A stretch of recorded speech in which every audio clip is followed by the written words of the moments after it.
Hello everyone, I welcome you all to my channel. My name is Shivam and I hope you all must be fine. Friends, आज के इस video में हम president of India के बारे में बात करने वाले हैं।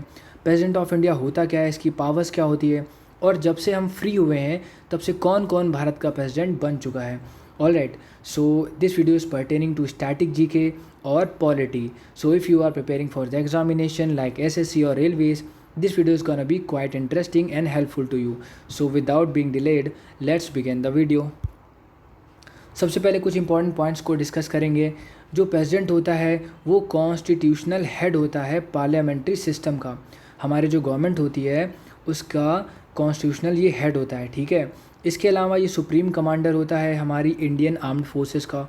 अभी इंडियन आर्म्ड फोर्सेस क्या होती है, ये होती है इंडियन आर्मी, इंडियन नेवी और इंडियन एयरफोर्स. ऑलराइट, इसके अलावा हमारे भारत में पैरामिलिट्री भी होती है, लेकिन कॉन्स्टिट्यूशन में पैरामिलिट्री नाम का कोई भी वर्ड नहीं है. उसकी जगह पे CAPF वर्ड है.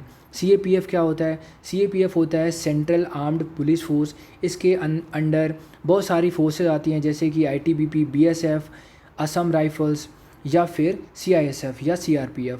ये सारी फोर्सेज हमारी बॉर्डर सिक्योरिटी फोर्सेज होती हैं, ठीक है. तो इनका जो हेड होता है वो प्रेसिडेंट नहीं होता है. CAPF का हेड प्रेसिडेंट नहीं होता है. इनका हेड होता है होम मिनिस्टर, जो कि अभी अमित शाह जी हैं. ऑलराइट, लेकिन जो प्रेसिडेंट होता है ये हमारी इंडियन आर्मी, नेवी और एयरफोर्स का हेड होता है, ठीक है.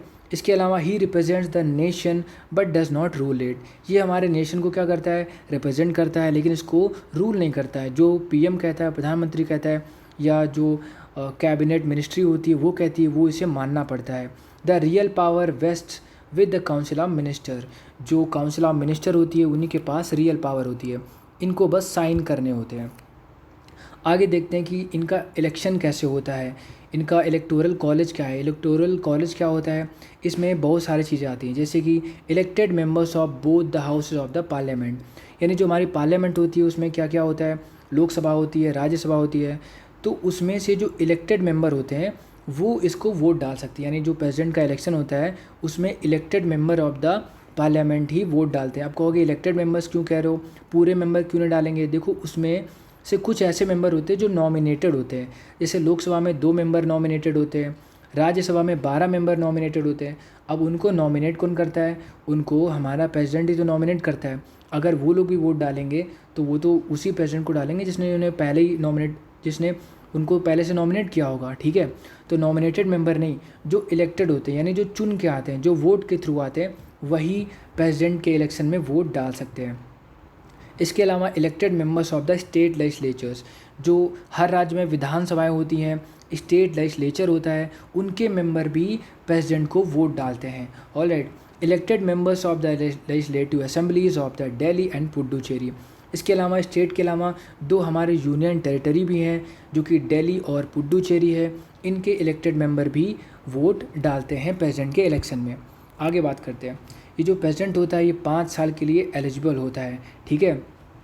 इसके अलावा ये री इलेक्शन लड़ सकता है. जैसे कि अमेरिका में एक प्रेसिडेंट 4 साल तक के लिए होता है, फिर वो दोबारा चुनाव भी लड़ सकता है, लेकिन 2 बार से ज़्यादा वो चुनाव नहीं लड़ सकता है. लेकिन हमारे भारत में एक प्रेसिडेंट कितने बार भी चुनाव लड़ सकता है, 5 सालों का उसका एक बार का टर्म होता है, ठीक है.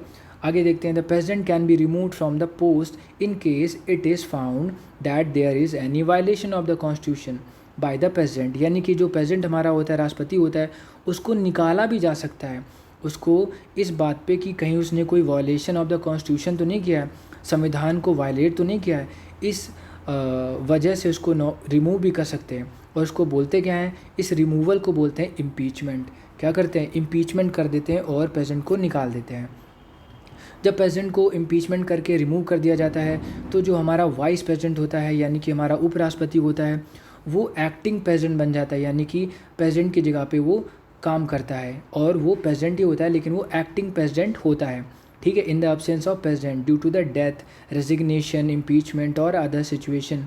यानी कि जैसे प्रेसिडेंट का इम्पीचमेंट कर दिया गया, उसे रिमूव कर दिया गया, या फिर प्रेसिडेंट ने खुद रिज़ाइन कर दिया, या फिर उसकी डेथ हो गई, या कोई और कारण है, तो जो हमारा वाइस प्रेसिडेंट होता है वही प्रेसिडेंट बन जाता है कुछ समय के लिए, जब तक दोबारा चुनाव नहीं हो जाते, ठीक है.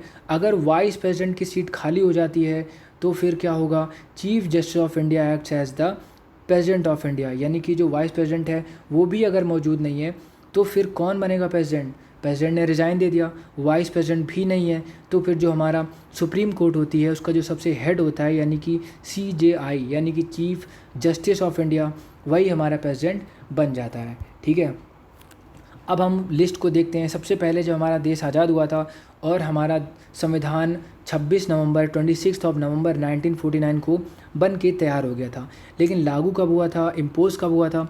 26 नवंबर के 2 महीने बाद यानी 26 जनवरी 1950 में। ठीक है, तो हमारे पहले प्रेसिडेंट थे डॉक्टर राजेंद्र प्रसाद। आप यहाँ पे पढ़ सकते हैं कि कब इनका जन्म हुआ, कब इनकी डेथ हुई, यानी 1884 में राजेंद्र प्रसाद जी का जन्म हुआ था, 1963 में इनकी डेथ हुई थी। ठीक है, ये आप पढ़ सकते हैं इसमें। इसके अलावा 26 जनवरी 1950 में ये हमारे भारत के पहले प्रेसिडेंट बने थे डॉक्टर राजेंद्र प्रसाद। ये बिहार से बिलोंग करते थे और 1950 से 1962 तक ये भारत के राष्ट्रपति रहे। दूसरे जो हमारे राष्ट्रपति हैं वो हैं डॉक्टर सर्वपल्ली राधाकृष्णन। इन्हीं के बर्थडे को हम टीचर्स डे के रूप में 5 सितंबर को मनाते हैं। ठीक है, इसके अलावा इन्होंने 1962 से 1967 तक प्रेसिडेंट की पोस्ट को संभाला था। ठीक है, यानी हमारे दूसरे राष्ट्रपति थे डॉक्टर सर्वपल्ली राधाकृष्णन। इसके अलावा जो तीसरे नंबर पे राष्ट्रपति हैं वो हैं डॉक्टर जाकिर हुसैन। ये पहले मुस्लिम प्रेसिडेंट थे जो भारत के राष्ट्रपति बने। ठीक है, तो डॉक्टर जाकिर हुसैन 1967 से 1969 तक भारत के प्रेसिडेंट रहे थे। आगे देखते हैं वी वेंकट गिरी, जिनको बोलते हैं वराहगिरी वेंकट गिरी। ये हमारे एक्टिंग प्रेसिडेंट थे। एक्टिंग प्रेसिडेंट क्यों? क्योंकि डॉक्टर जाकिर हुसैन की इनके कार्यकाल के दौरान ही डेथ हो गई थी, तो हमारे उपराष्ट्रपति थे वी वेंकट गिरी, इनको ही राष्ट्रपति बना दिया गया था। तो ये हमारे एक्टिंग प्रेसिडेंट बन गए थे। कब बने थे? 1969 में, 3 मई से 20 जुलाई तक। इसके बाद में इन्होंने प्रेसिडेंट की पोस्ट को छोड़ दिया था, रिज़ाइन किया था। ऐसा इन्होंने क्यों किया था? देखो, इनको दोबारा से प्रेसिडेंट का चुनाव लड़ना था। तो अगर, क्योंकि ये तो वाइस प्रेसिडेंट थे ना, वाइस प्रेसिडेंट थे और उनको एक्टिंग प्रेसिडेंट बनाया गया था, तो ये फिर प्रेसिडेंट ना बन पाते, तो उनको चुनाव लड़ना था, तो इन्होंने प्रेसिडेंट की पोस्ट से रिज़ाइन कर दिया। अब देखो, जाकिर हुसैन जी तो इनकी तो डिमाइस हो गई थी। वेंकट गिरी ने पोस्ट कुछ दिन के बाद छोड़ दी थी, तो अब वाइस प्रेसिडेंट भी नहीं है, प्रेसिडेंट भी नहीं है, तो भारत का प्रेसिडेंट कौन बनेगा? तो जो हमारे CJI थे यानी कि सुप्रीम कोर्ट के जो हेड जज होते हैं वो थे, उनका नाम था जस्टिस मोहम्मद हिदायतुल्लाह। उनको प्रेसिडेंट बनाया गया था 1969 में। ठीक है, और ये भी एक्टिंग प्रेसिडेंट थे। ठीक है, आगे देखते हैं। फिर चुनाव हुए और वेंकट गिरी दोबारा से प्रेसिडेंट बन के आ गए, यानी वो जीत करके आ गए। ये कब से कब तक रहे? 1969 से 1974 तक वराहगिरी वेंकट गिरी भारत के प्रेसिडेंट रहे। आगे हैं फ़खरुद्दीन अली अहमद। फ़खरुद्दीन अली अहमद 1974 से 1977, 4 साल तक ये भारत के प्रेसिडेंट रहे। नेक्स्ट हैं BD जत्ती। BD जत्ती ये भी एक्टिंग प्रेसिडेंट रहे, यानी कि फ़खरुद्दीन अली अहमद इनके बाद ये एक्टिंग प्रेसिडेंट बने। BD जत्ती कब से कब तक? ये 11 फरवरी से 25 जुलाई तक 1977 में। ठीक है, फिर इलेक्शन हुए और नीलम संजीव रेड्डी भारत के प्रेसिडेंट बने और ये 1977 से 1982 तक भारत के प्रेसिडेंट बने थे, नीलम संजीव रेड्डी। नीलम संजीव रेड्डी के बाद भारत के जो प्रेसिडेंट थे वो थे ज्ञानी जेल सिंह। ज्ञानी जेल सिंह 1982 से 1987 तक भारत के प्रेसिडेंट रहे थे। ज्ञानी जेल सिंह के बाद R वेंकट रमन भारत के प्रेसिडेंट रहे और 1987 से 1992 तक भारत के प्रेसिडेंट थे वेंकट रमन के बाद डॉक्टर शंकर दयाल शर्मा। डॉक्टर शंकर दयाल शर्मा जी ये 1992 से 1997, 5 साल तक इनका भी कार्यकाल रहा। फिर 1997 के बाद KR नारायणन ये भारत के प्रेसिडेंट रहे। ठीक है, तो KR नारायणन 1997 से 2002 तक भारत के प्रेसिडेंट रहे। उसके बाद डॉक्टर APJ अब्दुल कलाम, जिन्होंने विंग्स ऑफ फायर बुक भी लिखी है, इनको मिसाइल मैन ऑफ इंडिया भी बोलते हैं। डॉक्टर APJ अब्दुल कलाम ये 2002 से 2007 तक भारत के प्रेसिडेंट रहे।